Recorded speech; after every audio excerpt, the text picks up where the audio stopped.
Hello বন্ধুরা, তো তোমাদের সামনে আমি আজকে একটা রেসিপি শেয়ার করতে চলেছি। সেটা হচ্ছে মাছের মাথার মুড়িঘণ্ট। তো মাছের মাথার মুড়িঘণ্ট তো সবাই খেয়েছো নিজের নিজের মতন করে। তো আমি কিভাবে করি সেটাই তোমাদের সাথে শেয়ার করবো আজকে। চলো রেসিপিটা কিভাবে করা যায় সেদিকে এই যে। তো বন্ধুরা, আমি সরষের তেল দিয়েছি কড়াইতে। তো তেলটা আমার গরম হয়ে গেছে। তো আমি মাছের মাথায় হলুদ লবণ মাখিয়ে নিয়েছি। তো মাছের মাথাগুলো এখন আমি লাল লাল করে ভেজে নিব। আর আমি কাতল মাছের মাথা নিয়েছি, তোমরা চাইলে অন্য মাছের মাথাও নিতে পারো।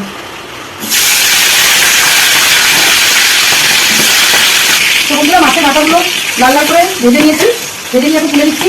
তো এক এক করে আমি সব মাথা ভেজে নিয়ে আবার দেখাচ্ছি।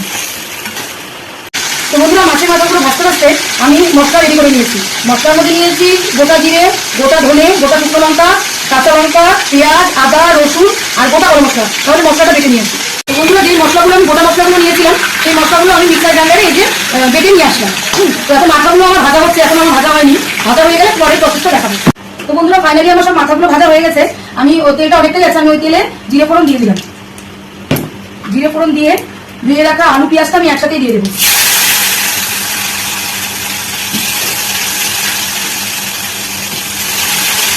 তো বন্ধুরা, আলু পেঁয়াজটা আমার মোটামুটি ভাজা হয়ে গেছে। তো আমি এখন ধুয়ে রাখা গোবিন্দভোগ চালটা দিয়ে দিলাম। চালটা আমি ভালো করে ধুয়ে রেখেছিলাম।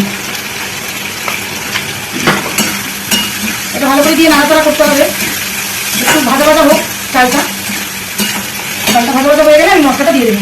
তো বন্ধুরা, আলু চাল পেঁয়াজটা মোটামুটি ভালোই ভাজা হয়ে গেছে, আলু চালটাও লাল লাল করে ভাজা হয়ে গেছে। তো এখন আমি বেটে রাখা মশলাগুলো এর মধ্যে দিয়ে দিব। আর বেটে রাখা মশলার মধ্যে আমি হলুদ গুঁড়োটা একসাথে দিয়ে দিয়েছি।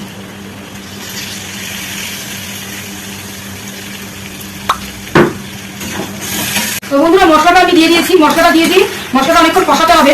তো মশলাটা কষাই, তারপরে আমি মাছের মাথাগুলো এর মধ্যে দিয়ে দেবো। তো বন্ধুরা, মশলা কষানো আমার তৈরি হয়ে গেছে মশলাটা আমার। তো আমি মশলার মধ্যে ভেজে রাখা মাথাগুলো দিয়ে মাথার সাথে মশলাগুলো একটু কষাবো। তো বন্ধুরা, যে কড়াইতে আমি রান্না করছিলাম সেই কড়াইটা ছোট করে দিয়েছিল। তো সেই জন্য আমি একটু তার থেকে এক সাইজ বড় আমি কড়াইটা এখন ব্যবহার করছি। এটাতে আমার সুবিধা হবে রান্না করতে। জিনিসটা কষাতে হবে আরো ভালো করে।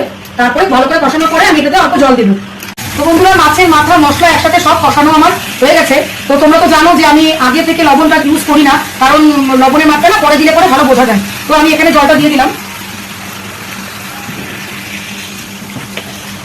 জলটা দিয়ে ভালো করে নাড়াচাড়া করে এবার আমি নুনটা দিয়ে দিই। তো বন্ধুরা, ফাইনালি আমার মাছের মাথার মুড়িঘণ্ট রেডি হয়ে গেছে। তোমরা অবশ্যই কমেন্টস করে জানাবে যে আমার মাছের মাথার মুড়িঘণ্টটা কেমন হয়েছে, তোমরা এইভাবে করো নাকি। আর বন্ধুরা, তোমাকে একটা কথা বলছি যে তোমরা কিন্তু আমাকে লাইক একদমই করছো না। আর আমার চ্যানেলের যে পাশে যে বেল আইকনটি আছে অবশ্যই প্রেস করে দিবে, যাতে তোমরা নতুন নতুন ভিডিও আবার তোমরা দেখতে পারো। হ্যাঁ, তো বন্ধুরা, আজকের মতন এখানেই বাই।